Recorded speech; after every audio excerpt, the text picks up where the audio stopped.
بسم الله الرحمن الرحيم അസ്സലാമു അലൈക്കും വറഹ്മത്തുള്ളാഹി. സൂറത്തു തഹ്രീം എന്ന പേരുള്ള ഖുർആനിലെ 66-ാമത്തെ അധ്യായത്തിൻ്റെ 12 സൂക്തങ്ങളാണ് നമ്മൾ ഇന്ന് സംസാരിക്കുന്നത്. നിഷിദ്ധമാക്കുക എന്നാണ് തഹ്രീം എന്നതിൻ്റെ അർത്ഥം. അതായത് അള്ളാഹു അനുവദനീയമാക്കിയ ചില കാര്യങ്ങൾ നബി സല്ലല്ലാഹു അലൈഹി വസല്ലം തങ്ങൾ എന്തിനു നിഷിദ്ധമാക്കുന്നു എന്ന യാ അയ്യുഹൻ നബിയു ലിമ തുഹർരിം എന്ന ആ ഒരു ഘടനയിൽ നിന്നാണ് തഹ്രീം എന്ന പദം ഉണ്ടായിട്ടുള്ളത്. പേരിൻ്റെ പിന്നിലെ രഹസ്യം നമുക്ക് പറയാം. ഒന്നാമത്തെ ആയത്ത് യാ അയ്യുഹൻ നബിയു ലിമ തുഹർരിമു മാ അഹല്ലല്ലാഹു ലക തബ്തഗി മർദാത അസ്വാജിക വല്ലാഹു ഗഫൂറുർ റഹീം. നബിയോട് അള്ളാഹു ചോദിക്കുകയായി, നബിയായവരെ, ലിമ തുഹർരിമു മാ അഹല്ലല്ലാഹു ലക, അള്ളാഹു അനുവദനീയമാക്കി തന്നത് എന്തിനാണ് നിഷിദ്ധമാക്കുന്നത്? തബ്തഗി മർദാത അസ്വാജിക്, ഭാര്യമാരുടെ ഇഷ്ടം ആഗ്രഹിച്ചുകൊണ്ട് എന്തിനാണ് അങ്ങനെ ചെയ്യുന്നത്? വല്ലാഹു ഗഫൂറുർ റഹീം, അള്ളാഹു പൊറുക്കുന്നവനും പരമകാരുണികനുമാകുന്നു. നബി സല്ലല്ലാഹു അലൈഹി വസല്ലം തങ്ങളുടെ ജീവിതത്തിൽ ഉണ്ടായിട്ടുള്ള ഒരു പ്രധാനപ്പെട്ട സംഭവത്തെ ആസ്പദിച്ചുകൊണ്ടാണ് ഈ ആയത്ത് അവതരിക്കുന്നത്. ഇതിൻ്റെ അവതരണ പശ്ചാത്തലത്തെക്കുറിച്ച് നമ്മൾ പറയുകയാണെങ്കിൽ, നബി സല്ലല്ലാഹു അലൈഹി വസല്ലം തങ്ങൾ സാധാരണ അസ്ർ നിസ്കാരാനന്തരം ഭാര്യമാരുടെ വീടുകളിൽ പോവാറുണ്ടായിരുന്നു. അക്കൂട്ടത്തിൽ സൈനബ് റളിയല്ലാഹു അൻഹുവിൻ്റെ അടുക്കൽ പോവുകയും അവിടുന്ന് തേൻ കുടിക്കുകയും ചെയ്യാറുണ്ടായിരുന്നു. അങ്ങനെ ഇരിക്കെ ഒരിക്കൽ ആയിഷ ബീവി റളിയല്ലാഹു അൻഹയും ഹഫ്സ റളിയല്ലാഹു അൻഹയും, മൂവരും നബി തങ്ങളുടെ ഭാര്യമാരാണല്ലോ, അവർ രണ്ടുപേരും കൂടിയിട്ട് ഒരു തീരുമാനം എടുക്കുകയാണ്. നബി സല്ലല്ലാഹു അലൈഹി വസല്ലം തങ്ങൾ സൈനബ് റളിയല്ലാഹു അൻഹുവിൻ്റെ അടുത്ത് നിന്ന് തേൻ കുടിച്ച ശേഷമാണ് മറ്റുള്ളവരുടെ അടുത്തേക്ക് വരുന്നത്. അങ്ങനെ നബി സല്ലല്ലാഹു അലൈഹി വസല്ലം തങ്ങൾ ഇനി വരുന്ന സന്ദർഭത്തിൽ നബി തങ്ങളുടെ അടുക്കിൽ നിന്നും കറയുള്ള ഒരു വൃക്ഷം, അതിന് മദ്യത്തിൻ്റെ മണമാണ് ഉണ്ടാവുക. അത്തരമുള്ള ഒരു വൃക്ഷം, അതിൻ്റെ പേരാണ് മഗാഫീർ എന്ന് പറയും. ആ മദ്യത്തിൻ്റെ വാസനയുള്ള അത്തരം കറയുള്ള ഒരു മരം, ആ മരം അതിൻ്റെ വാസന അനുഭവപ്പെടുന്നുണ്ടല്ലോ എന്ന് പറയണം എന്ന് ഇവർ രണ്ടുപേരും തീരുമാനിച്ചു. സൈനബ് റളിയല്ലാഹു അൻഹുവിനോട് തങ്ങൾക്ക് കൂടുതൽ സ്നേഹമുണ്ടാകുമോ, അവിടുന്ന് തേൻ കുടിക്കുമ്പം വല്ലാത്ത ഇഷ്ടവും അവരോടൊരു പ്രത്യേക താല്പര്യവും തോന്നുമെന്ന സ്ത്രീ സഹജമായിട്ടുള്ള ഒരു ചിന്തയിൽ നിന്നാണ് ഇത്തരത്തിലുള്ള ഒരു പ്ലാനിങ് അവിടെ നടക്കുന്നത്. അങ്ങനെ നബി സല്ലല്ലാഹു അലൈഹി വസല്ലം തങ്ങൾ പതിവ് പോലെ വീട്ടിലേക്ക് കടന്നു വരുന്നു. അപ്പോഴാണ് നേരത്തെ പറഞ്ഞ ആ പ്ലാൻ അവർ നടപ്പാക്കുന്നത്. മഗാഫിർ ഉപയോഗിച്ചിട്ടില്ലെന്ന് നബി സല്ലല്ലാഹു അലൈഹി വസല്ലം തങ്ങൾ പറയുകയും സൈനബ് റളിയല്ലാഹു അൻഹുവിൻ്റെ അടുക്കൽ നിന്ന് തേൻ കുടിച്ചത് കൊണ്ടാണ് നിങ്ങൾക്ക് തോന്നിയതെന്നും നബി സല്ലല്ലാഹു അലൈഹി വസല്ലം തങ്ങൾ വിശുദ്ധ പ്രകൃതത്തോടുകൂടെ മറുപടി പറഞ്ഞു. അതുകൊണ്ട് ഇനി ഞാൻ തേൻ കുടിക്കുന്നത് ആവർത്തിക്കുകയില്ല എന്ന് നബി സല്ലല്ലാഹു അലൈഹി വസല്ലം തങ്ങൾ സത്യം ചെയ്തു. അതുകൊണ്ട് തന്നെ ഞാൻ ഈ ചെയ്തിട്ടുള്ള ശപഥം മറ്റാരോടും പറയരുതെന്നും നബി സല്ലല്ലാഹു അലൈഹി വസല്ലം തങ്ങൾ പറഞ്ഞു. എന്ന് പറഞ്ഞാൽ ഹഫ്സ റളിയല്ലാഹു അൻഹുവിനോട് പറഞ്ഞു. അപ്പോഴാണ് അള്ളാഹു അനുവദിച്ച തേൻ കുടിക്കുന്ന എന്ന് പറയുന്ന ഈ ഭൂമിയിൽ അള്ളാഹു നമുക്ക് മാനവരാശിക്ക് അനുവദിച്ചിട്ടുള്ള തേനിനെ എന്തിനാണ് അങ്ങ് നബി തങ്ങൾ ഭാര്യമാർക്ക് വേണ്ടിയിട്ട് അള്ളാഹു അനുവദിച്ചതിനെ ഹറാമാക്കുന്നത്, നിഷിദ്ധമാക്കുന്നത് എന്ന ചോദ്യമായിട്ട് ഖുർആൻ ഇറങ്ങുന്നത്. അല്ലാതെ തേൻ കുടിക്കൽ നബി സല്ലല്ലാഹു അലൈഹി വസല്ലം തങ്ങൾ ഹറാമാക്കി എന്ന അർത്ഥത്തിലല്ല. അതുകൊണ്ട് തന്നെ ഈ ചോദ്യമാണ് ഒന്നാമത്തെ ആയത്തിൽ അള്ളാഹു സുബ്ഹാനഹു വ തആല ചോദിച്ചിട്ടുള്ളത്. രണ്ടാമത്തെ ആയത്തിൽ നബി സല്ലല്ലാഹു അലൈഹി വസല്ലം തങ്ങൾ അള്ളാഹു പറയാണ്, ഖദ് ഫറളല്ലാഹു ലക്കും തഹില്ലത ഐമാനിക്കും വല്ലാഹു മൗലാക്കും വഹുവൽ അലീമുൽ ഹകീം. സർവജ്ഞനും അഗാധജ്ഞാനിയുമാകുന്ന അള്ളാഹു സുബ്ഹാനഹു വ തആലയാണ് നിങ്ങളുടെ രക്ഷാധികാരി. അതുകൊണ്ട് തന്നെ നിങ്ങൾ ചെയ്ത ഈ ശപഥം, ശരിയല്ലാത്ത ഒരു ശപഥം, സത്യം, അതിന് അള്ളാഹു നിയമമാക്കി തന്നിട്ടുള്ള പരിഹാര പ്രക്രിയ നിങ്ങൾ ചെയ്യണം. എന്ന് പറഞ്ഞാൽ ചിലപ്പോഴൊക്കെ നമ്മളൊക്കെ സത്യം ചെയ്യാറുണ്ട്. നമ്മൾ ശ്രദ്ധിക്കേണ്ട ഒരു കാര്യം കൂടിയാണ്. അങ്ങനെ സത്യം ചെയ്തിട്ടുണ്ടെങ്കിൽ, അത് നടപ്പാക്കിയിട്ടില്ലെങ്കിൽ അതിന് കഫാറത്ത്, പ്രായശ്ചിത്തം നൽകുക എന്നത് ഇസ്ലാം പറഞ്ഞിട്ടുള്ള ഒരു നടപടിയാണ്. അതുകൊണ്ട് തന്നെ സ്വന്തം കുടുംബത്തിന് നമ്മളൊക്കെ നൽകുന്ന സാധാരണഗതിയിലുള്ള ആഹാരം എന്ന് പറഞ്ഞാൽ അത് ഒരു മുദ്ദ 600 ഗ്രാം വരും എന്ന തോതിൽ 10 സാധുക്കൾക്ക് നൽകുകയോ, അതല്ലെങ്കിൽ 10 ആളുകൾക്ക് ഉടുക്കുന്ന തുണിയോ അല്ലെങ്കിൽ ധരിക്കാനുള്ള കുപ്പായമോ വാങ്ങിക്കൊടുക്കുകയോ, അതിനും കഴിയില്ലെങ്കിൽ അതുമല്ലെങ്കിൽ ഒരു അടിമയെ സ്വതന്ത്രനാക്കുകയോ, ഇതൊന്നും സാധിക്കാതെ വന്നാൽ 3 നോമ്പ് നോറ്റ് വീട്ടുകയും അങ്ങനെ പശ്ചാത്താപം പൂർത്തിയാക്കുകയും പ്രായശ്ചിത്തം പൂർത്തിയാക്കുകയും കഫാറത്ത് വീടുകയും ചെയ്യണമെന്നാണ് നബി സല്ലല്ലാഹു അലൈഹി വസല്ലം തങ്ങൾ നബി സല്ലല്ലാഹു അലൈഹി വസല്ലം തങ്ങളോട് അള്ളാഹു സൂചിപ്പിച്ചിട്ടുള്ളത്. ചുരുക്കി പറഞ്ഞാൽ ശപഥം ചെയ്യുമ്പോൾ നമ്മൾ ശ്രദ്ധിക്കണം. വെറുതെ നമ്മളിങ്ങനെ പലപ്പോഴും ശപഥം ചെയ്യും. നിസാര കാര്യങ്ങൾക്കാണെങ്കിൽ പോലും സത്യലംഘനം, അതിന് വലിയ പ്രായശ്ചിത്തമാണ് ഇസ്ലാം നടപ്പാക്കിയിട്ടുള്ളത്. അപ്പോൾ നമ്മളൊന്നും ഇത് മനസ്സിലാക്കാതെ പോകരുത്. മാക്സിമം നമ്മൾ അങ്ങനെ ഒരു ശപഥം ചെയ്തിട്ടുണ്ടെങ്കിൽ, സത്യം ചെയ്തിട്ടുണ്ടെങ്കിൽ അത് പൂർണ്ണമായി പൂർത്തിയാക്കാൻ നമ്മൾ ശ്രദ്ധിക്കുക. ഇനി അതിന് കഴിവില്ലെങ്കിൽ ആ സത്യത്തിന് പകരം പ്രായശ്ചിത്തം നമ്മൾ ചെയ്യുക എന്നുള്ളത് നമ്മുടെ മേൽ ഉത്തരവാദിത്തമാണ്. മൂന്നാമത്തെ ആയത്ത് وإذ أسر النبي إلى بعض أزواجه حديثا فلما نبأت به وأظهره الله عليه عرف بعضه وأعرض عن بعض فلما نبأها به قالت من أنبأك هذا قال نبأني العليم الخبير. സല്ലല്ലാഹു അലൈഹി വസല്ലമ തങ്ങൾ അവിടുത്തെ ഭാര്യയാകുന്ന ഹഫ്സ ബീവിയോട് ചെയ്ത ഈ ശബ്ദം മറ്റാരോടും പറയരുതെന്ന് നബി സല്ലല്ലാഹു അലൈഹി വസല്ലമ തങ്ങൾ അവരോട് പറഞ്ഞിട്ടുണ്ടായിരുന്നു. എന്നാൽ അത് അത്രക്ക് വലിയ കർശന വിരോധമൊന്നും അല്ല എന്ന് മനസ്സിലാക്കിക്കൊണ്ട് ആ ഭാര്യ മറ്റൊരു ഭാര്യയാകുന്ന ആയിഷ ബീവിയോട് അത് ഷെയർ ചെയ്തു, പരസ്യപ്പെടുത്തി. അതാണ് ഫലമ്മ നബ്ബഅത് ബിഹി, മറ്റൊരാൾ അത് സംബന്ധമായി വിവരം അറിയിച്ചു. വഅൽഹറഹുല്ലാഹു അലൈഹി, അപ്പോൾ റസൂലുള്ളാഹിക്ക് അള്ളാഹ് അറിയിച്ചു കൊടുത്തു, ഇങ്ങനെ നിങ്ങൾ പറഞ്ഞ അല്ലെങ്കിൽ നിങ്ങൾ പറയരുതെന്ന് പറഞ്ഞ കാര്യം അവർ പറഞ്ഞിട്ടുണ്ട്. അറഫ ബഅദഹു വഅഅറള അൻ ബഅദ്, അപ്പോൾ നബി സല്ലല്ലാഹു അലൈഹി വസല്ലം തങ്ങൾ അതിൽ നിന്നും അല്പം ഭാഗങ്ങൾ മാത്രം പറഞ്ഞ് ചിലത് വിട്ടുകളഞ്ഞു. അപ്പോൾ നബി സല്ലല്ലാഹു അലൈഹി വസല്ലം തങ്ങൾ ഞങ്ങൾ തമ്മിൽ നടത്തിയ സംഭാഷണം അറിഞ്ഞോ, അതല്ല ആയിഷ ബീവി നബി സല്ലല്ലാഹു അലൈഹി വസല്ലം തങ്ങളോട് അറിയിച്ചു കൊടുത്തതാണോ എന്നിങ്ങനെ തുടങ്ങി ഒരുപാട് സംശയങ്ങൾക്ക് ഹഫ്സ ബീവി ഉണ്ടായി. അങ്ങനെ ഹഫ്സ ബീവിയിൽ സംശയങ്ങൾ ഉണ്ടായി. ഹഫ്സ ബീവി പരിഭ്രമിച്ചു. അങ്ങനെ ഹഫ്സ ബീവി ചോദിച്ചു, ആരാണ് അങ്ങയോട് പറഞ്ഞത്? ഖാലത്ത്, അവർ ചോദിച്ചു, മൻ അംബഅക ഹാദാ, ഞങ്ങൾ രഹസ്യമായി സംസാരിച്ച ഈ സംഭാഷണം അങ്ങനെ അറിഞ്ഞു നബിയെ? ഖാല, അപ്പോൾ നബി തങ്ങൾ പറഞ്ഞു കൊടുത്തു, നബ്ബഅനി അൽ അലീമുൽ ഖബീർ, അള്ളാഹുവാണ് എനിക്ക് കാര്യങ്ങൾ അറിയിച്ചു തരുന്നത്. അപ്പോൾ അള്ളാഹു സുബ്ഹാനഹു വ തആല നബി സല്ലല്ലാഹു അലൈഹി വസല്ലം തങ്ങൾക്ക് അത്തരത്തിലുള്ള കാര്യങ്ങളൊക്കെ അറിയിച്ചു കൊടുക്കും. വഹിയാണല്ലോ അവിടുന്ന് ലഭിക്കുന്നത്. അപ്പോൾ നബി സല്ലല്ലാഹു അലൈഹി വസല്ലം തങ്ങൾ അവരോട് പറയാണ്, ഇൻ തതൂബ ഇലല്ലാഹി ഫഖദ് സഗത് ഖുലൂബുകുമാ വ ഇൻ തളാഹറ അലൈഹി, നിങ്ങൾ രണ്ടുപേരും അള്ളാഹുവിലേക്ക് പശ്ചാത്തപിച്ചു മടങ്ങണം. കാരണം നിങ്ങളുടെ ഹൃദയങ്ങൾക്ക് തെറ്റുപറ്റിപ്പോയിരിക്കുന്നു. ഫഖദ് സഗത് ഖുലൂബുകുമാ വ ഇൻ തളാഹറ അലൈഹി, ഇനി നിങ്ങളെങ്ങാനും നബി സല്ലല്ലാഹു അലൈഹി വസല്ലം തങ്ങൾക്ക് എതിരിൽ പ്രവർത്തിക്കുകയാണെങ്കിൽ മനസ്സിലാക്കുക, ഫഇന്നല്ലാഹ ഹുവ മൗലാഹു വ ജിബ്രീൽ വ സാലിഹുൽ മുഅ്മിനീന വൽ മലായികതു ബഅദ ദാലിക ദഹീർ, നിങ്ങൾക്കെതിരിൽ നബി സല്ലല്ലാഹു അലൈഹി വസല്ലം തങ്ങളെ സഹായിക്കുന്നവരായിട്ട് അള്ളാഹു ഉണ്ട്, അവൻ്റെ ജിബ്രീലുണ്ട്, സാലിഹീങ്ങളായ മുഅ്മിനീങ്ങളുണ്ട്, മലായികത്തുകളെല്ലാം നബി തങ്ങൾക്ക് സഹായികളായിട്ട് കൂടെയുണ്ട്. അതുകൊണ്ട് ഈ യുദ്ധത്തിൽ നിങ്ങൾ പരാജിതരാണ് ആവുക എന്ന് മുന്നറിയിപ്പ് നൽകുകയുണ്ടായി. ഇവിടെ രണ്ട് ഭാര്യമാരോടും പശ്ചാത്തപിച്ചു മടങ്ങാനാണ് നബി സല്ലല്ലാഹു അലൈഹി വസല്ലം തങ്ങൾ പ്രേരിപ്പിച്ചത്. ഏതായാലും ഇവിടെ പറഞ്ഞിട്ടുള്ള ചില പ്രധാനപ്പെട്ട വിശദീകരണങ്ങൾ നമ്മൾ മനസ്സിലാക്കേണ്ടതുണ്ട്. ഇവിടെ പറഞ്ഞ നബി സല്ലല്ലാഹു അലൈഹി വസല്ലം തങ്ങൾക്ക് സഹായികളായിട്ടുള്ള ആളുകൾ ആരാണ്? സാലിഹുൽ മുഅ്മിനീൻ എന്ന് ഖുർആൻ പറഞ്ഞത് ആരാണ്? സത്യവിശ്വാസികളിലെ സദൃത്യർ എന്ന് പറഞ്ഞതിൻ്റെ ലക്ഷ്യം എന്താണ്?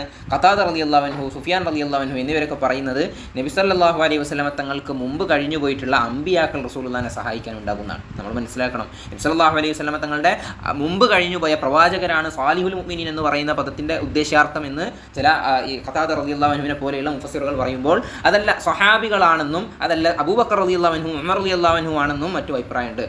ഏതായാലും ഇവരെല്ലാവരും നബി സല്ലല്ലാഹു അലൈഹി വസല്ലം തങ്ങൾക്ക് വേണ്ടി സഹായിക്കാൻ വേണ്ടിയിട്ട് വളരെ അധികം താല്പര്യത്തോടു കൂടി ഉണ്ട് എന്ന് നബി സല്ലല്ലാഹു അലൈഹി വസല്ലം തങ്ങൾക്ക് സന്തോഷ വാർത്ത ലഭിക്കുകയാണ്. ഇവിടെ മുൻകാല സമുദായത്തിൽപ്പെട്ട കഴിഞ്ഞുപോയ അമ്പിയാക്കൾ മരിച്ചു പോയിട്ടുണ്ടെങ്കിലും ജീവിച്ചിരിക്കുന്നവരെ സഹായിക്കുമെന്നതിന് ഈ ആയത്ത് തന്നെ തെളിവാണ്.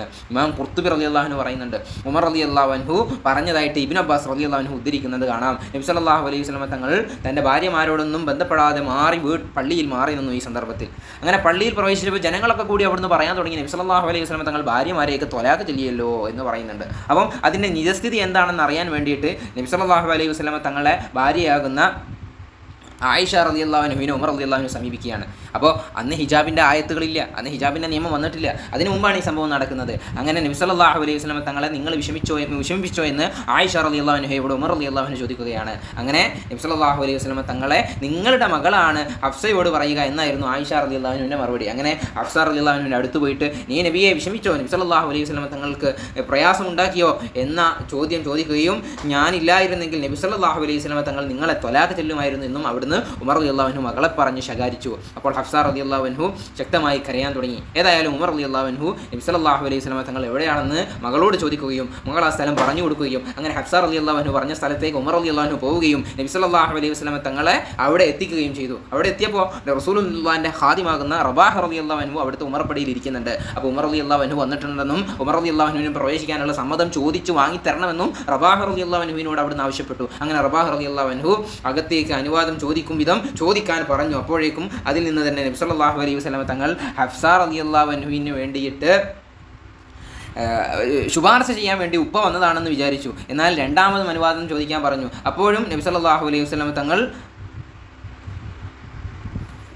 രണ്ടാമതും ഒന്നും പറയാതെ ഖാദിമ മാറി നിൽക്കുന്നത് കണ്ടപ്പോൾ അല്പം ശബ്ദം ഉയർത്തിക്കൊണ്ട്, റബാഹെ, എനിക്ക് വേണ്ടി നബിയോട് സമ്മതം ചോദിക്കൂ. ഉമറാണ് പറയുന്നത്, ഹഫ്സാക്ക് വേണ്ടിയിട്ട് ശുപാർശ ചെയ്യാൻ വേണ്ടി വന്നതാണെന്ന് നബി തങ്ങൾ വിചാരിച്ചിട്ടുണ്ടാകും. അതുകൊണ്ട് ഹഫ്സ റളിയല്ലാഹു അൻഹയുടെ തലയെടുക്കണമെന്ന് റസൂല കൽപ്പിച്ചാൽ ഉമർ അത് ചെയ്യുമെന്ന് പറഞ്ഞു. അപ്പോൾ നബി സല്ലല്ലാഹു അലൈഹി വസല്ലം തങ്ങൾ ഉമറിനെ അകത്തേക്ക് കടക്കാൻ അനുവാദം നൽകി. അപ്പോൾ നബി സല്ലല്ലാഹു അലൈഹി വസല്ലം തങ്ങൾ അതിൻ്റെ ഉള്ളിൽ ഒരു ഈത്തപ്പന ഓലയുടെ പായയിൽ കിടക്കുന്നത് അവിടുന്ന് കാണുകയാണ്. എത്രത്തോളം എന്ന് പറഞ്ഞാൽ ആ കിടത്തത്തിൻ്റെ ഒരു ഫലമായിക്കൊണ്ട് നബി തങ്ങളുടെ ശരീരത്തിൽ അടയാളങ്ങൾ വന്ന് വീണിട്ടുണ്ട്. അപ്പോൾ വീട്ടിലൊന്ന് കണ്ണോടിച്ച് നോക്കിയപ്പോൾ ഉമർ റളിയല്ലാഹു അൻഹു കണ്ടത് അല്പം ഗോതമ്പ് മണികൾ മാത്രമാണ്, മറ്റൊന്നും അവിടെ ഇല്ലായിരുന്നു. അപ്പോൾ ഉമർ റളിയല്ലാഹു അൻഹുവിൻ്റെ കണ്ണ് നിറഞ്ഞുപോയി. അപ്പോൾ നബി സല്ലല്ലാഹു അലൈഹി വസല്ലം തങ്ങൾ കരയുന്നതിൻ്റെ കാരണം ചോദിച്ചപ്പോൾ ഉമർ തങ്ങൾ പറഞ്ഞു, കിസ്രയും കൈസറും ഒക്കെ എത്ര സുഖത്തിലാണ് നബി ജീവിക്കുന്നത്, അതേസമയം ഏറ്റവും സൃഷ്ടികളിൽ അത്യുന്നതരാകുന്ന അഷ്റഫുൽ ഖൽഖായ അങ്ങ് എത്രത്തോളം പ്രയാസത്തിലാണ് ജീവിക്കുന്നത്. അത് ആലോചിച്ചപ്പോൾ എൻ്റെ കണ്ണ് നിറഞ്ഞു പോയതാണെന്ന് മറുപടി പറഞ്ഞപ്പോൾ നബി സല്ലല്ലാഹു അലൈഹി വസല്ലം തങ്ങൾ പറഞ്ഞു, പരലോകമാണ് നമ്മുടെ ജീവിതം, ഈ ലോകം അവർക്കുള്ളതാ, പരലോകമാണ് നമ്മുടെ ജീവിതം എന്ന് പറഞ്ഞുകൊണ്ട് നബി സല്ലല്ലാഹു അലൈഹി വസല്ലം തങ്ങൾ അവിടുന്ന് മറുപടി പറഞ്ഞു കൊടുത്തു, അവരെ സമാശ്വസിപ്പിച്ചു. ഏതായാലും പിന്നീട് നബി സല്ലല്ലാഹു അലൈഹി വസല്ലം തങ്ങളോട്, അങ്ങയുടെ ഭാര്യമാർ അങ്ങയെ പ്രയാസപ്പെടുത്തുന്നുണ്ടോ, അങ്ങനെ ഉണ്ടെങ്കിൽ ഞാനും സിദ്ദീഖും മറ്റുള്ളവരും നിങ്ങളുടെ കൂടെ തന്നെയുണ്ട് നബിയെ എന്ന് പറയുന്ന ഒരു ആശയം വരുന്ന ഒരു വാചകം ഉമർ റളിയല്ലാഹു അൻഹു അവിടുന്ന് പറയുകയുണ്ടായി. ചുരുക്കി പറഞ്ഞാൽ നബി സല്ലല്ലാഹു അലൈഹി വസല്ലം തങ്ങൾക്ക് വേണ്ടിയിട്ട് ഞങ്ങൾ സുസജ്ജരായിക്കൊണ്ട് അങ്ങയെ സംരക്ഷിക്കാൻ ഞങ്ങളുണ്ടെന്ന് പറയാൻ വേണ്ടി എൻ്റെ മനസ്സിലുണ്ടെന്നും ഞാൻ അത് പറയാൻ വേണ്ടിയിട്ട് നിൽക്കുകയായിരുന്നെന്നും അപ്പോഴാണ് എൻ്റെ മനസ്സിലുള്ള ഈ ഒരു ആഗ്രഹം, എൻ്റെ ഈ ഒരു ചിന്ത അള്ളാഹുവും മലക്കുകളും ഞാനും അബൂബക്കറും മറ്റും സത്യവിശ്വാസികളും എന്ന് സംസാരിക്കുന്നത് അള്ളാഹു സാക്ഷ്യപ്പെടുത്തിയതായി നബി സല്ലല്ലാഹു അലൈഹി വസല്ലം തങ്ങളെ അറിയിക്കണമെന്ന് എനിക്ക് ആഗ്രഹമുണ്ടായിരുന്നെന്നും അപ്പോഴാണ് അള്ളാഹു ആ രൂപത്തിലുള്ള ആയത്ത്, അതായത് ഉമർ റളിയല്ലാഹു അൻഹുവിൻ്റെ ആഗ്രഹത്തിനനുസരിച്ചുകൊണ്ട് അള്ളാഹു ആയത്ത് ഇറക്കിയതെന്നും എന്ന് ഖുർത്തുബി ഇമാം ഈ ആയത്തിനെ വിശദീകരിച്ചുകൊണ്ട് പറയുന്നുണ്ട്. അസാ റബ്ബുഹു ഇൻ ഖല്ലഖകുന്ന أن يبدله أزواجا خيرا منكن مسلمات مؤمنات قانتات تائبات عابدات سائحات ثيبات وأبكارا.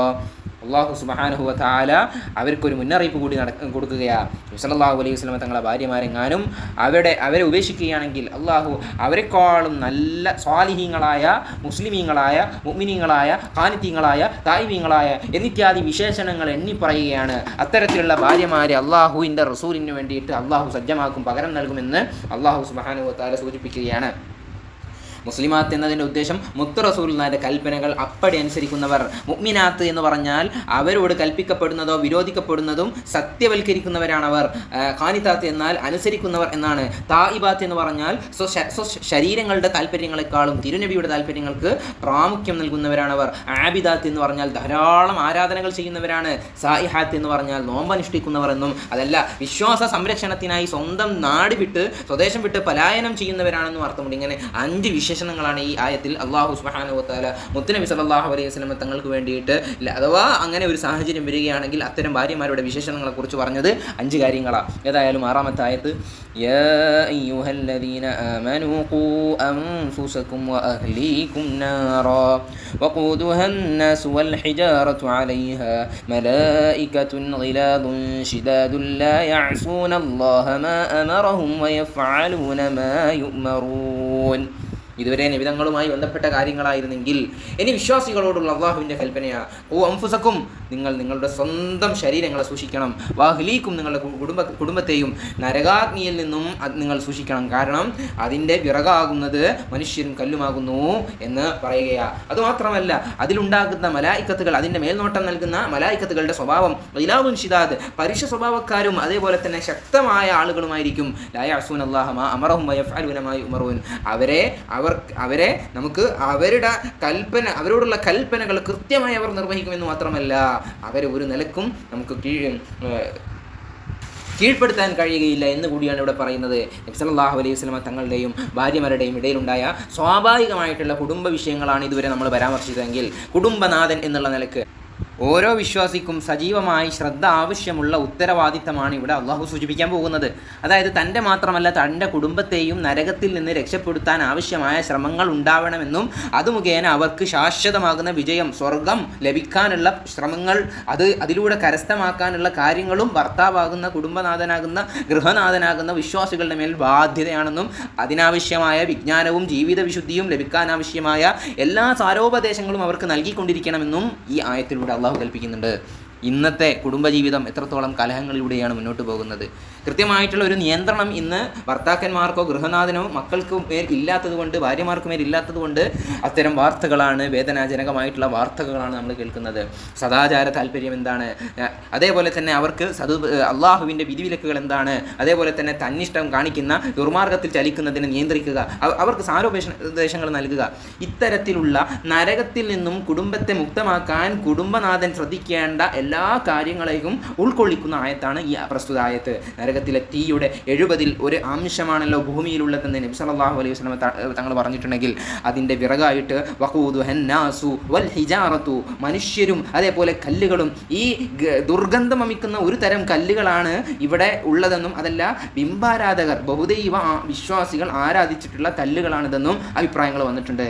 ഏതായാലും നരകത്തിലെത്തിപ്പെട്ടാൽ ഒരു സ്വാധീനവും മുഖേന അനധികൃതമായിട്ട് നരകത്തിൽ നിന്നും രക്ഷപ്പെടാൻ നമുക്ക് കഴിയില്ലെന്നും നരകത്തിൻ്റെ കാവൽക്കാർ അതിശക്തരും മല്ലരും അനുകമ്പ ഒരിക്കലും ഇല്ലാത്ത ആളുകളുമാണെന്നും അള്ളാഹു കൽപ്പിച്ചതെല്ലാം നടപ്പാക്കുകയും അവൻ്റെ വിധിക്ക് ശേഷം അവൻ്റെ എതിരിൽ ഒന്നും പ്രവർത്തിക്കാത്ത ആളുകളാണെന്നും ഈ ആയത്തിൽ നിന്ന് നമുക്ക് മനസ്സിലാക്കാം.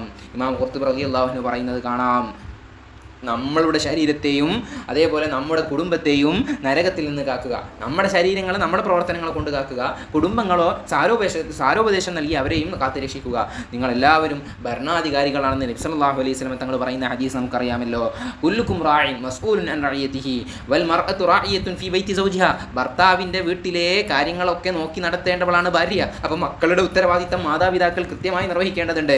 7 വയസ്സായാൽ കുട്ടിയോട് നിസ്കരിക്കാൻ കൽപ്പിക്കണമെന്നും 10 വയസ്സായാൽ അതനുസരിച്ചിട്ടില്ലെങ്കിൽ അവരെ അടിക്കണമെന്നും നബി സല്ലല്ലാഹു അലൈഹി വസല്ലം തങ്ങൾ പഠിപ്പിച്ചത് ഇതിൻ്റെ ഒരു ഉദാഹരണമാണ്. മറ്റൊന്ന് നമുക്ക് കേൾക്കാം. രാത്രിയിൽ ഉറക്കിൽ നിന്ന് എഴുന്നേറ്റ് നിസ്കരിക്കുകയും കുടുംബത്തെ ഉണർത്തുകയും അവർ എഴുന്നേൽക്കുന്നില്ലെങ്കിൽ മുഖത്ത് വെള്ളം കുടഞ്ഞ് എഴുന്നേൽപ്പിക്കാൻ നിർബന്ധിക്കുകയും ചെയ്യുന്ന ഭർത്താവട്ടെ അതല്ലെങ്കിൽ ഭാര്യയാവട്ടെ അവർക്ക് അള്ളാഹുവിൻ്റെ അനുഗ്രഹം ഉണ്ടാകട്ടെ എന്ന ഹദീസ് കുടുംബത്തെ നരകത്തിൽ നിന്നും കക്കാനുള്ള പ്രവർത്തനം എങ്ങനെ നടപ്പാക്കാം എന്നതിൻ്റെ വ്യക്തമായ ഉദാഹരണമാണ്. അള്ളാഹു സുബ്ഹാനഹു വ തആല നമുക്കൊക്കെ നല്ല കുടുംബജീവിതം നൽകി അനുഗ്രഹിക്കുമാറാവട്ടെ. 7-ാമത്തെ ആയത്ത്, يا أيها الذين كفروا لا تعتذروا اليوم إنما تجزون ما كنتم تعملون. അസഹനീയമാകുന്ന നരകശിക്ഷ അനുഭവിക്കുന്നവർ അവർ സമർപ്പിക്കുന്ന ഒരു അപേക്ഷകളും ഒരു മാപ്പ് പറച്ചിലും അള്ളാഹു സ്വീകരിക്കുകയില്ല. ഇന്നമാ തുജ്സൗന മാ കുന്തും തഅമലൂൻ. ഭൂമിയിൽ അവർ ചെയ്ത താന്തോന്നിത്തരങ്ങൾക്കുള്ള പ്രതിഫലമാണ് അവർ ആഖിറത്തിൽ അവർക്കുണ്ടാകുന്ന ശിക്ഷയെന്ന് അവർക്ക് താക്കീത് നൽകുകയാണ്. യാ അയ്യുഹല്ലദീന ആമനൂ തൂബൂ ഇലല്ലാഹി തൗബതൻ നസൂഹാ. സത്യവിശ്വാസികളെ, അള്ളാഹുവിലേക്ക് നിഷ്കളങ്കമായി നമ്മൾ പശ്ചാത്തപിക്കണം. തൗബ ചെയ്യുമ്പോൾ അതിൻ്റേതായിട്ടുള്ള ചില പ്രധാനപ്പെട്ട റുക്കിനുകളുണ്ട്. മനസ്സിൽ നിന്ന് പൂർണ്ണമായി ഖേദത്തോടുകൂടെ ഇനി ഒരിക്കലും ചെയ്യില്ല എന്നുള്ള ദൃഢനിശ്ചയത്തോടുകൂടെ നിലവിൽ ചെയ്യുന്ന ദോഷത്തിൽ നിന്ന് മുക്തമായിക്കൊണ്ട് അള്ളാഹുവിലേക്ക് ഖേദിച്ച് മടങ്ങുന്ന നിഷ്കളങ്കമായിട്ടുള്ള നസൂഹായ തൗബയാണ് അള്ളാഹുവിന് ആവശ്യമുള്ളത്. ജനങ്ങളുമായിട്ട് വല്ല ഇടപാടുമുണ്ടെങ്കിൽ അവരെ കണ്ട് പൊരുത്തപ്പെടിപ്പിച്ച് അതും ക്ലിയർ ചെയ്യണം. അതുകൊണ്ട് തന്നെ അന്യനോട് ബന്ധപ്പെട്ട കുറ്റങ്ങളാണെങ്കിൽ അവരോട് പറഞ്ഞു തീർക്കുകയും അവന് കൊടുക്കാനുള്ളത് കൊടുത്തു തീർക്കുകയും ചെയ്യണമെന്ന് നബി സല്ലല്ലാഹു അലൈഹി വസല്ലം തങ്ങൾ ഈ തൗബയുടെ ഭാഗത്തിൽ നമ്മൾ പഠിപ്പിക്കുന്നത് കാണാൻ പറ്റും. അപ്പോൾ തൗബയുടെ ഷർത്തൊത്ത് നിഷ്കളങ്കമായിട്ടുള്ള തൗബ ചെയ്യണം. അങ്ങനെ തൗബ ചെയ്താൽ അള്ളാഹു നിങ്ങൾക്ക് പൊരുത്തപ്പെട്ട് നൽകുകയും അത് കാരണമായിട്ട് സ്വർഗ്ഗപ്രവേശനം അള്ളാഹു നമുക്ക് നൽകുകയും ചെയ്യുമെന്നാണ് ഈ ആയത്തിൽ അള്ളാഹു പറയുന്നത്. യൗമ ലാ യുഖ്സില്ലാഹു നബിയ്യ വല്ലദീന ആമനൂ മഅഹു നൂറുഹും. അതേ നബി സല്ലല്ലാഹു അലൈഹി വസല്ലം തങ്ങളെയും വിശ്വസിച്ച ആളുകളെയും അവരുടെ കൂടെയാണ് അള്ളാഹുവിൻ്റെ പ്രകാശം ഉണ്ടാവുക. യസ്ആ ബൈന ഐദീഹിം വബി ഐമാനിഹിം യഖൂലൂന റബ്ബനാ അത്മിം ലനാ എന്ന് പറഞ്ഞാൽ അവരുടെ പ്രകാശം അവരുടെ മുന്നിലൂടെയും വലതുഭാഗങ്ങളിലൂടെയും പാഞ്ഞുകൊണ്ടിരിക്കും. യസ്ആ എന്ന് പറഞ്ഞാൽ ഓടിക്കളിച്ചുകൊണ്ടിരിക്കും. യഖൂലൂന അവർ പറയുന്നുണ്ടാവും റബ്ബനാ അത്മിം ലനാ നൂറനാ വഗ്ഫിർ ലനാ ഇന്നക അലാ കുല്ലി ഷൈഇൻ ഖദീർ. റബ്ബേ, ഞങ്ങളുടെ നൂറ് ഞങ്ങൾക്ക് പൂർത്തിയാക്കി തരണമേ, അത് വർദ്ധിപ്പിച്ച് നൽകണമേ എന്ന് പ്രാർത്ഥിക്കുകയും അവർ ചെയ്യുന്നുണ്ടാകും. يا أيها النبي جاهد الكفار والمنافقين واغلظ عليهم ومأواهم جهنم وبئس المصير. സത്യനിഷേധികളോടും കപടവിശ്വാസികളോടും നബി സല്ലല്ലാഹു അലൈഹി വസല്ലം തങ്ങളോട് അള്ളാഹുവിൻ്റെ കൽപ്പനയാണ്. അവരോടുള്ള സമീപനം സമരം ചെയ്യുകയും അവരോട് പരുഷമായി വർത്തിക്കണം. വഗ്ലുദ് അലൈഹിം, അവരോട് ഒരു വിധത്തിലുള്ള ലാളിത്യവും എളിമയും കാണിക്കരുത്. വമഅവാഹും ജഹന്നം വബിഇസൽ മസീർ, അവരുടെ വാസസ്ഥലം നരകമാകുന്നു, അത് വളരെ മോശമായ സ്ഥലമാകുന്നു. കാരണം സത്യനിഷേധികൾ എന്ന് പറയുന്നത് ഇസ്ലാമിൻ്റെ പ്രത്യക്ഷ ശത്രുക്കളാണ് കാഫിര്യങ്ങൾ. എന്നാൽ മുനാഫിക്കീങ്ങൾ എന്ന് പറയുന്നത് ഇസ്ലാമിൻ്റെ കുപ്പായമിട്ടുകൊണ്ട് ഇസ്ലാമിൻ്റെ ഉള്ളിൽ നിന്നും ഇസ്ലാമിനെ തകർക്കുന്ന ഇറ്റിൽ കണ്ണികളാണ്. അവരോടുള്ള സമീപനം എങ്ങനെയായിരിക്കണമെന്നാണ് അള്ളാഹു പഠിപ്പിക്കുന്നത്. ളറബല്ലാഹു മസലൻ ലില്ലദീന കഫറു ഇംറഅത നൂഹിൻ വഇംറഅത ലൂത്തിൻ കാനതാ തഹ്ത അബ്ദൈനി മിൻ ഇബാദിനാ സാലിഹീൻ فخانتاهما فلم يغنيا عنهما من الله شيئا وقيل ادخلا النار مع الداخلين. ഈ ആയത്തിൽ പറയാൻ പോകുന്നത് സതീർത്ഥ്യരായ നല്ല രണ്ട് മനുഷ്യന്മാരുടെ ഭാര്യമാരെ കുറിച്ചാണ്. അവരുടെ കഥയാണ് സത്യനിഷേധികൾക്ക് ഒരു ഉദാഹരണമായിട്ട് ഖുർആൻ മുന്നോട്ട് വെക്കുന്നത്. ലൂത്ത് നബി അലൈഹിസ്സലാമിൻ്റെയും നൂഹ് നബി അലൈഹിസ്സലാമിൻ്റെയും ഭാര്യമാർ, അവരെക്കുറിച്ച് അള്ളാഹു എടുത്തു കാണിക്കുകയാണ്. രണ്ടാളുകളും കാനതാ തഹ്ത അബ്ദൈനി മിൻ ഇബാദിനാ സാലിഹീൻ, സത്വൃദ്ധരായ രണ്ട് അടിമകളുടെ കീഴിലായിരുന്നു. എന്നിട്ടും ഫഖാനതാഹുമാ ഫലം യുഗ്നിയ അൻഹുമാ മിനല്ലാഹി ഷൈആ, അവർ രണ്ടുപേരും അവരുടെ ഭർത്താക്കന്മാരെ വഞ്ചിക്കുകയും എന്നാൽ അത് കാരണം ആ രണ്ട് സ്ത്രീകൾക്കും അള്ളാഹുവിൽ നിന്നുണ്ടാകുന്ന യാതൊന്നും അവർക്ക് തടഞ്ഞിട്ടില്ല. വഖീല ദുഖുലന്നാറ മഅ ദാഖിലീൻ, അവരോട് നരകത്തിലേക്ക് പ്രവേശിക്കാൻ പറയപ്പെടും. പുണ്യാത്മാക്കളുടെ ബന്ധുക്കളാണെങ്കിൽ പോലും സത്യവിശ്വാസം ഉൾക്കൊണ്ടിട്ടില്ലെങ്കിൽ യാതൊരു രക്ഷയും ലഭിക്കുകയില്ലെന്ന് നൂഹ് നബി അലൈഹി സ്വലാമിൻ്റെയും ലൂത്ത് നബി അലൈഹി സ്വലാമിൻ്റെയും ഭാര്യമാരുടെ ഉദാഹരണം പറഞ്ഞുകൊണ്ട് ഖുർആൻ നമ്മെ സൂചിപ്പിക്കുകയാണ്. അവർ പ്രബോധനം ചെയ്ത സത്യമതത്തിൽ അവർ വിശ്വസിച്ചിട്ടില്ല എന്ന് തന്നെയാണ് ഭർത്താക്കന്മാരോട് അവർ ചെയ്തിട്ടുള്ള ഏറ്റവും വലിയ വഞ്ചന. ആ വഞ്ചന ചെയ്തിട്ടുണ്ട്. അപ്പോൾ അവർ അത്തരത്തിലൊരു വഞ്ചന നടത്തിയതുകൊണ്ട് തന്നെ പ്രവാചക പത്നിമാർക്ക് ഈ പ്രവാചകന്മാരെ കൊണ്ട് പരലോകത്ത് ഒരു ഫലം ലഭിക്കാത്തതുപോലെ മുഹമ്മദ് നബി സല്ലല്ലാഹു അലൈഹി വസല്ലമ തങ്ങളെ കൊണ്ട് മക്ക മുശ്രിക്കുകൾക്ക് യാതൊരു ഫലവും ലഭിക്കില്ല. അപ്പോൾ പുണ്യാത്മാക്കളെ കൊണ്ട് എന്ന് പറഞ്ഞാൽ ഇതിൽ നിന്ന് നമുക്ക് ലഭിക്കുന്ന ഒരു പാഠം, പുണ്യാത്മാക്കളെ കൊണ്ട് അവരുമായി ബന്ധമുള്ളവർക്ക് ഫലം ലഭിക്കും എന്ന് പറഞ്ഞാൽ പുണ്യാത്മാക്കളെ കൊണ്ട് അവരുമായി ബന്ധമുള്ള സത്യവിശ്വാസികളാണെങ്കിൽ അവർക്ക് ഫലം ലഭിക്കുമെന്ന് ഇതിൻ്റെ ഉള്ളിൽ നിന്ന് നമുക്ക് മനസ്സിലാക്കാം. ഞാനാണ് ആദ്യ ശുപാർശകനെന്നും എൻ്റെ ശുപാർശ എൻ്റെ സമുദായത്തിലെ ദോഷികൾക്കെല്ലാം ഉണ്ടെന്നും നബി സല്ലല്ലാഹു അലൈഹി വസല്ലം തങ്ങൾ പറഞ്ഞ ഹദീസ് നമുക്കറിയാമല്ലോ. 11-ാമത്തെ ആയത്ത്, وضرب الله مثلا للذين آمنوا امرأة فرعون إذ قالت رب ابن لي عندك بيتا في الجنة ونجني من فرعون وعمله ونجني من القوم الظالمين. രണ്ട് മോശപ്പെട്ട സ്ത്രീകളെക്കുറിച്ച് ഖുർആൻ ഉണർത്തിയതിനു ശേഷം മഹദികളാകുന്ന രണ്ടാളുകളെക്കുറിച്ചാണ് ഖുർആൻ വിവരിക്കുന്നത്. എത്ര ദുഷ്ടന്മാരായ ഭർത്താക്കന്മാരാണെങ്കിലും അവർക്ക് ആസിയ ബീവിയെ പോലെ ഫറോവയുടെ മുന്നിൽ നിന്നും അള്ളാഹുവിന് വേണ്ടിയിട്ട് ക്ഷമിച്ച ആ ഒരു സ്ത്രീയെക്കുറിച്ച് ഖുർആൻ പരിചയപ്പെടുത്തുകയാണ്. വലിയ ത്യാഗങ്ങൾ അവർ സഹിച്ചു, വലിയ പ്രയാസങ്ങൾ അവർ സഹിച്ചു. അത് കാരണം അള്ളാഹു അവർക്ക് വലിയ മഹത്വം. സല്ലല്ലാഹു അലൈഹി വസല്ലം തങ്ങളുടെ സ്വർഗീയ പത്നിമാരാകുന്ന രണ്ടാളുകൾ ഒരുവളായി ആസിയ ബീവി മാറുകയാണ്. മറ്റൊരു സ്ത്രീയെക്കുറിച്ച് 12-ാമത്തെ ആയത്ത് പറഞ്ഞുകൊണ്ട് സൂറത്ത് അവസാനിക്കുകയാണ്. ومريم بنت عمران التي أحصنت فرجها فنفخنا فيه من روحنا وصدقت بكلمات ربها وكتبه وكانت من القانتين. ഇമ്രാന്റെ മകൾ മറിയം അള്ളാഹുവിൻ്റെ നല്ല മഹത്തുക്കളായ മഹദികളാകുന്ന രണ്ടാമത്തെ ഒരു സ്ത്രീയുടെ അടിമയായിട്ട് ഖുർആൻ ഉദാഹരണമായിട്ട് ഖുർആൻ പറയുകയാണ്. അവരുടെ ഗുഹ്യസ്ഥാനം അവർ സൂക്ഷിച്ചു എന്ന് പറഞ്ഞാൽ തെറ്റുകൾ ചെയ്തിട്ടില്ല. ചാരിത്ര ശുദ്ധിയോടുകൂടെ അവർ ജീവിതം പൂർത്തിയാക്കി. അങ്ങനെ നമ്മുടെ ആത്മാവിനാൽ നാം അതിൽ നിന്ന് അവർക്ക് ഊതുകയും ചെയ്തു. അങ്ങനെ അള്ളാഹു അവർക്കൊരു മകനെ നൽകി. അവരാണല്ലോ ഈസാ നബി അലൈഹിസ്സലാം. ഏതായാലും തൻ്റെ രക്ഷിതാവിൻ്റെ വചനങ്ങളിലും അവൻ്റെ വേദങ്ങളിലും അവർ വിശ്വസിക്കുകയും ചെയ്തു. അവർ ഭക്തന്മാരിൽപ്പെട്ടവരായിത്തീരുകയും ചെയ്തു. വക്കാനത്ത് മിനൽ ഖാനിതീൻ എന്ന് പറഞ്ഞാൽ അള്ളാഹുവിൻ്റെ മികച്ച അനുഗ്രഹങ്ങൾക്ക് പാത്രമായ മറ്റൊരു മഹദിയാണ് മറിയം റളിയല്ലാഹു അൻഹ. അവർ തൻ്റെ ചാരിത്ര ശുദ്ധി സംരക്ഷിക്കുകയും അള്ളാഹുവിൻ്റെ കൽപ്പനകളും വാക്യങ്ങളും തികച്ചും പാലിച്ച് പോരായ്മകളിൽ നിന്നൊക്കെ തെറ്റുകളിൽ നിന്നൊക്കെ വിട്ടുനിന്നു. അങ്ങനെ അവർ വമ്പിച്ച അനുഗ്രഹത്തിനും ആദരവിനും ഉടമയായി തീർന്ന സംഭവമാണ് ഈ സൂറത്ത് അവസാനിക്കുന്നത്. ഇതിലൊരുപാട് നമുക്ക് പഠിക്കാനുണ്ട്. ഏതൊരു ഭർത്താവും ഭാര്യമാരോടുള്ള സമീപനത്തിൽ കാണിക്കേണ്ട ചില കാര്യങ്ങൾ. അതിനൊക്കെ അപ്പുറം എത്ര ദുഷിച്ച ഭർത്താവാണെങ്കിലും എത്ര ദുഷിച്ച ഭാര്യയാണെങ്കിലും നമ്മളുടെ ഈമാൻ സംരക്ഷിക്കാൻ ഇത്തരത്തിലുള്ള പൂർവികരാകുന്ന സ്വാത്വികരുടെ കഥകളും ചരിതങ്ങളും നമ്മൾ വായിക്കുമ്പോൾ അതിലൂടെ നമുക്ക് ഊർജ്ജം ലഭിക്കുമെന്നും പുതിയ കാലത്തുണ്ടാകുന്ന ചില ആഭാസങ്ങളെ ഭർത്താക്കന്മാരും മാതാപിതാക്കളും ഗൃഹനാഥന്മാരും ചേർന്ന് നിന്നുകൊണ്ട് പ്രവർത്തിച്ച് അവർക്കൊക്കെ അവരുടെ നന്മയിലേക്ക് ഉതകുന്ന കാര്യങ്ങളിലേക്ക് അവരെ വഴി നടത്തണമെന്നും അത്തരത്തിലുള്ള സാരോപദേശങ്ങൾ അവർക്ക് നൽകണമെന്നുമാണ് ഈ ആയത്തിൽ നിന്നും ഈ ഒരു സൂറത്തിൽ നിന്നും നമ്മൾ മനസ്സിലാക്കേണ്ടത്. തീർച്ചയായിട്ടും കുടുംബം എന്ന് പറയുന്നത് അത് കൂടുമ്പോൾ ഇമ്പമുള്ളതാവണമെങ്കിൽ എല്ലാവരും ഒത്തൊരുമിച്ച് ഒരേ ലക്ഷ്യത്തിന് വേണ്ടി പ്രവർത്തിക്കണം. അപ്പോഴാണ് അതിലൊരു ബറക്കത്തുണ്ടാവുക. ബറക്കത്തുള്ള കുടുംബജീവിതം, അതിന് സ്നേഹം വേണം, അതേപോലെ തന്നെ പരസ്പരം സഹായം വേണം, പരസ്പരം സഹിക്കാനും അറിയാനും കാണാനും കേൾക്കാനും മനസ്സിലാക്കാനുള്ള ഒരു ജീവിത രീതി അത് നമ്മളിൽ നിന്നുണ്ടാവണം. അള്ളാഹു നമുക്ക് തൗഫീഖ് നൽകുമാറാവട്ടെ. ഈ പറയപ്പെട്ട മഹത്തുക്കളുടെ കൂടെ സ്വർഗ്ഗത്തിൽ അള്ളാഹു നമ്മെ ഒരുമിച്ച് കൂട്ടുമാറാവട്ടെ. നമ്മുടെ കുടുംബത്തേക്ക് അള്ളാഹു നന്നാക്കി സ്വാലിഹീങ്ങളിലും സദൃത്യരിലും അള്ളാഹു നമ്മെ ഉൾപ്പെടുത്തുമാറാവട്ടെ. ആമീൻ. അസ്സലാമു അലൈക്കും.